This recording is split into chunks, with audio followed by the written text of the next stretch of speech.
आज का हमारा टॉपिक है यूकैरियोटिक सेल। हमें पता है कि सेल टू टाइप्स के होते हैं, prokaryotic cell and eukaryotic sales.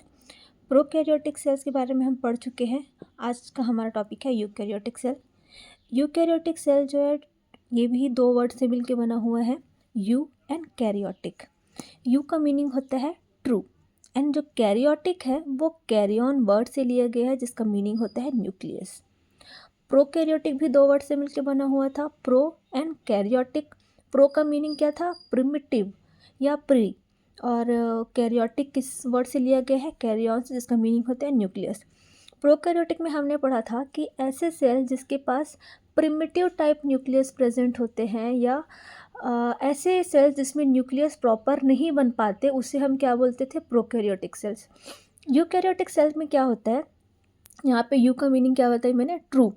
तो ऐसे सेल, यहाँ पे डेफिनेशन भी लिखे हैं मैंने, cells that have a complete और proper nucleus are called eukaryotic cells. ऐसे सेल जिसमें complete and proper nucleus, well developed nucleus present होता है उसे हम क्या कहते हैं, यूकैरियोटिक सेल्स कहते हैं।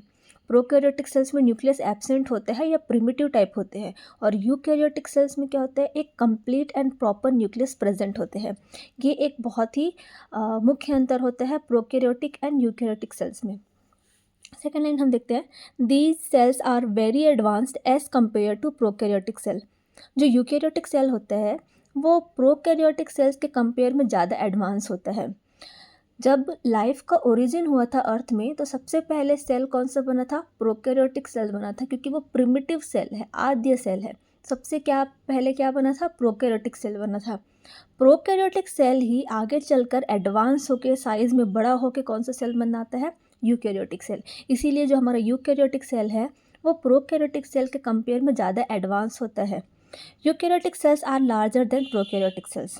यूकैरियोटिक सेल जो है प्रोकैरियोटिक सेल से ज़्यादा बड़े होते हैं साइज में। In this cell membrane is found in place of cell wall.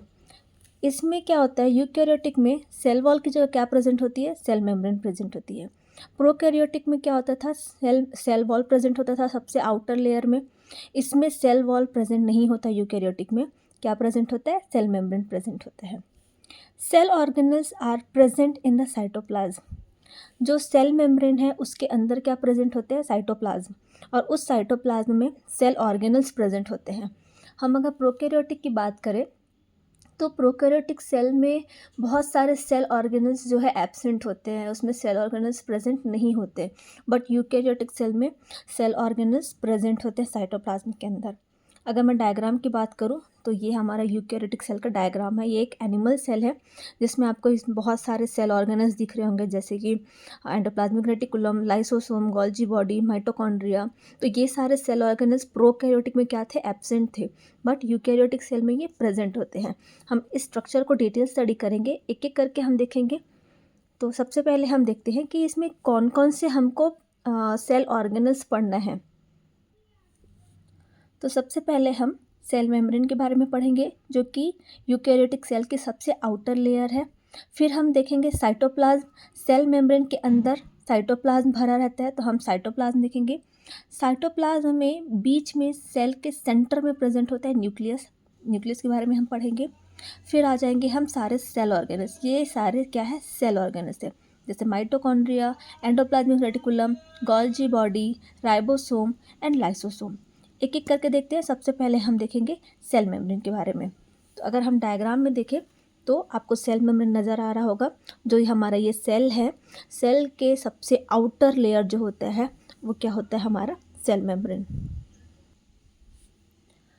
ये जो सेल मेम्ब्रेन होती है वो एक सेमी परमिएबल मेम्ब्रेन होती है। सेमी परमिएबल यानी कि ये जो मेम्ब्रेन है वो सारे सब्सटेंस को अंदर आने नहीं देगी। सेमी परमिएबल को हिंदी में अर्धपारगम्य कहते हैं, यानी कि कुछ सेलेक्टिव सब्सटेंस होते हैं जिससे ये सेल मेम्ब्रेन सेल के अंदर और बाहर आने जाने देती है। इसीलिए जो सेल मेम्ब्रेन है वो कैसी होती है, सेमी परमिएबल होती है। इसके थ्रू सेल के अंदर और सेल के बाहर सब्सटेंस का क्या होता है, एक्सचेंज होता है, लेकिन सारे सब्सटेंस का नहीं, क्योंकि ये कैसा मेम्ब्रेन है, सेमी परमिएबल मेम्ब्रेन।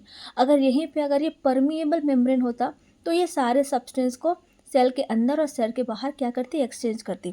बट ये सेमी परमिएबल है, ये कुछ सेलेक्टिव सब्सटेंस को ही सेल के अंदर और बाहर एक्सचेंज करेगी। और ये जो सेल के अंदर जो भी स्ट्रक्चर आपको दिखाई दे रहा है, साइटोप्लाज्म में जो भी स्ट्रक्चर, चाहे वो न्यूक्लियस हो, चाहे वो माइटोकॉन्ड्रिया हो, लाइसोसोम हो, गोल्गी बॉडी हो, तो ये सारे स्ट्रक्चर को क्या करता है, प्रोटेक्ट करके रखता है। कौन? Cell membrane. तो ये सेल के बाहर एक प्रोटेक्टिव लेयर बनाती है। तो जो भी सेल ऑर्गेनल्स इसके अंदर प्रेजेंट है उसको प्रोटेक्शन प्रोवाइड कराती है। तो सेल मेम्ब्रेन आपको समझ आ गया होगा। हमारे यूकेरियोटिक सेल के सबसे आउटर लेयर होती है, ये सेमी परमिएबल मेम्ब्रेन होती है। ये जो है सब्सटेंस को सेल के बाहर और अंदर क्या करते हैं, एक्सचेंज करने का काम करती है, आदान प्रदान करने का काम करती है। लेकिन ये सेमी परमिएबल है, यानी कि सेलेक्टिव सब्सटेंस को ही एक्सचेंज कराती है। और इस सेल के साइटोप्लाज्म में जो भी सेल ऑर्गेनल्स प्रेजेंट है उसको क्या करती है, प्रोटेक्ट करके रखती है। सेकेंड हम देखते हैं साइटोप्लाज्म। ये सेल मेम्ब्रेन के अंदर और न्यूक्लियर मेम्ब्रेन के बाहर, ये न्यूक्लियर मेम्ब्रेन और ये सेल मेम्ब्रेन के बीच में एक फ्लूइड भरा होता है। इस फ्लूइड को ही हम क्या बोलते हैं, साइटोप्लाज्म कहते हैं।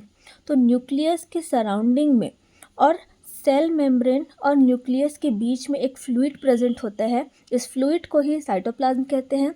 तो ये जो साइटोप्लाज्म होता है वो एक थिक फ्लूइड होती है, एक गाढ़ी लिक्विड होती है। इस साइटोप्लाज्म में ही सारे सेल ऑर्गेनल्स प्रेजेंट होते हैं। न्यूक्लियस में भी अपना एक साइटोप्लाज्म होता है। अभी हम जिस साइटोप्लाज्म की बात कर रहे हैं वो न्यूक्लियस के चारों ओर और सेल मेम्ब्रेन के अंदर की बात कर रहे हैं। इस न्यूक्लियस के बीच में भी साइटोप्लाज्म प्रेजेंट होती है, जिसे न्यूक्लियोप्लाज्म कहते हैं। और साइटोप्लाज्म प्लस न्यूक्लियोप्लाज्म दोनों को मिला के होता है प्रोटोप्लाज्म। ठीक है, तो अभी हम क्या पढ़ रहे हैं, साइटोप्लाज्म। ये आपको समझ आ गया होगा कि साइटोप्लाज्म जो है न्यूक्लियस के चारों ओर एक थिक फ्लूइड होती है और इसी साइटोप्लाज्म के अंदर सारे सेल ऑर्गेनल्स क्या होते हैं, प्रेजेंट होते हैं। अब नेक्स्ट हम देखते हैं हमारा न्यूक्लियस। न्यूक्लियस आपको दिखाई दे रहा होगा, इस सेल के सेंटर में बीच में प्रेजेंट होता है न्यूक्लियस। ये जो न्यूक्लियस होती है इसके अंदर एक छोटी और बॉडी प्रेजेंट होती है जिसको हम क्या बोलते हैं, न्यूक्लियोलस कहते हैं।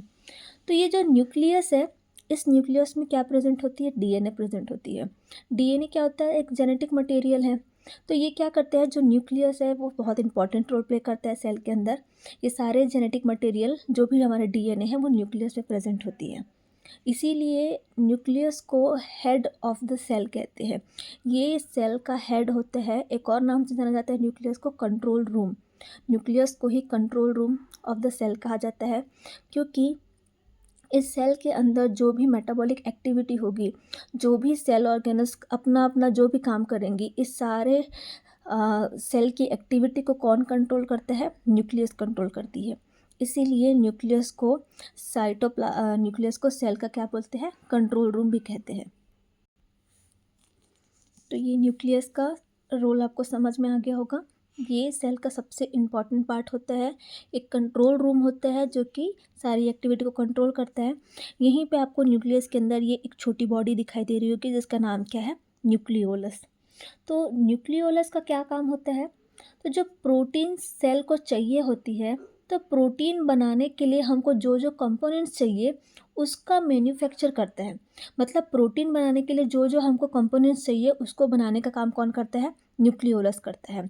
हमें पता है कि प्रोटीन सिंथेसिस का काम किसका होता है, राइबोसोम का होता है। इस एंडोप्लाज्मिक रेटिकुलम में छोटे छोटे यहाँ पे कण रहते हैं जिसको हम बोलते हैं राइबोसोम। राइबोसोम प्रोटीन सिंथेसिस का काम करता है। तो ये प्रोटीन सिंथेसिस करने के लिए, प्रोटीन बनाने के लिए जो जो कंपोनेंट्स चाहिए, घटक चाहिए, उसको कौन बना के देता है, न्यूक्लियोलस।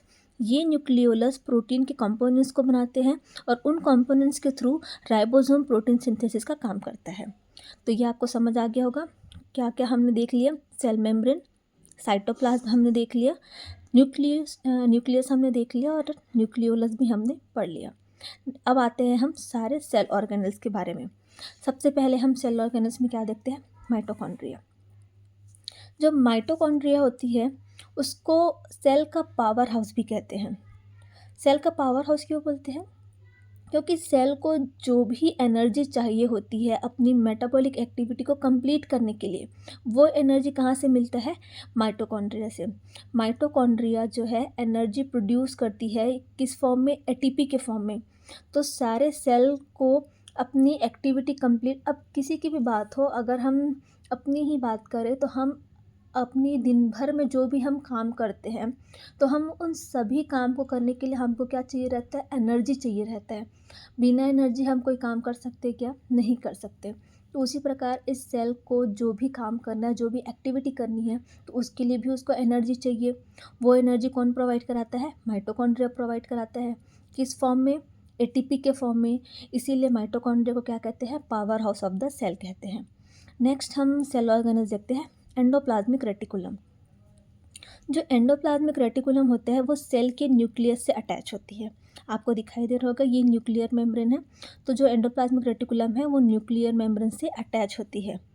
ये पतली पतली ब्रांच टाइप स्ट्रक्चर होती है ना, एक जाल के समान जो है सेल साइटोप्लाज्म में फैला रहता है। ये एंडोप्लाज्मिक रेटिकुलम 2 टाइप्स के होते हैं। एक होते हैं स्मूथ एंडोप्लाज्मिक रेटिकुलम और एक होता है रफ एंडोप्लाज्मिक रेटिकुलम। तो जो स्मूथ एंडोप्लाज्मिक रेटिकुलम होता है उसका सरफेस कैसा होता है, स्मूथ होता है।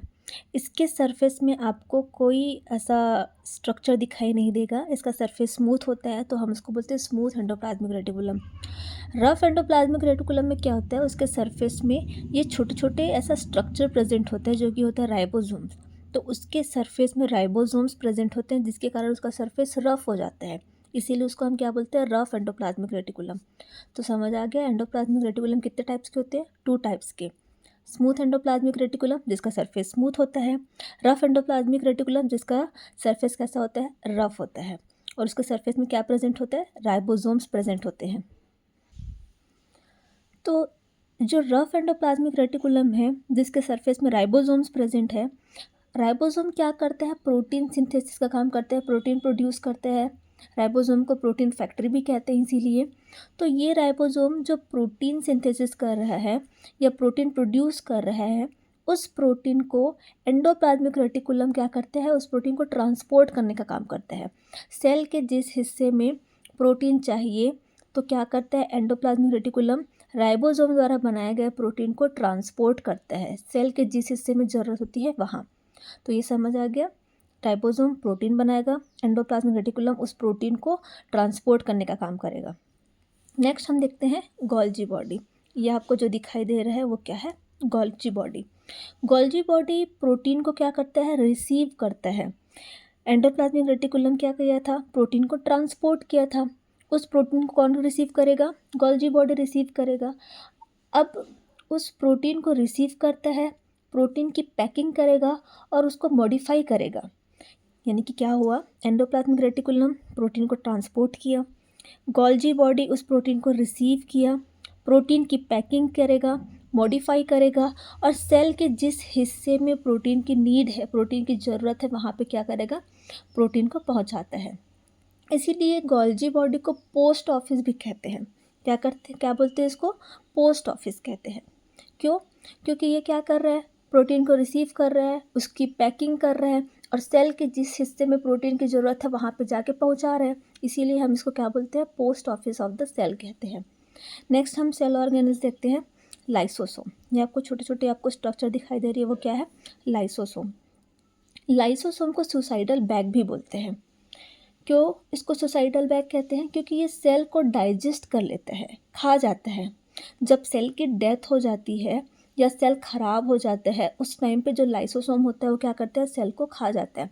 क्या होता है, अगर मान लो इस सेल में कोई भी खराबी आ जाती है ना, सेल या किसी कारण से इस सेल का डेथ हो जाता है, तो ये सेल क्या हो जाता है, जो लाइसोसोम होता है वो सारे सेल को डाइजेस्ट कर लेता है, खा जाता है। इसीलिए लाइसोसोम को क्या बोलते हैं, सुसाइडल बैग भी कहते हैं। तो ये हमारा कंप्लीट हो गया यूकेरियोटिक सेल, जो आपको समझ आ गया होगा। एक ऐसा सेल जिसमें कंप्लीट वेल डेवलप क्या प्रेजेंट होता है, न्यूक्लियस प्रेजेंट होता है, उसे हम यूकेरियोटिक सेल कहते हैं। उसका आउटर लेयर क्या किससे बना होता है, सेल मेम्ब्रेन से बना होता है। इसमें सारे सेल ऑर्गेनल्स, बहुत सारे सेल ऑर्गेनल्स प्रेजेंट होती हैं। तो ये हमारा क्या है, यूकेरियोटिक सेल है।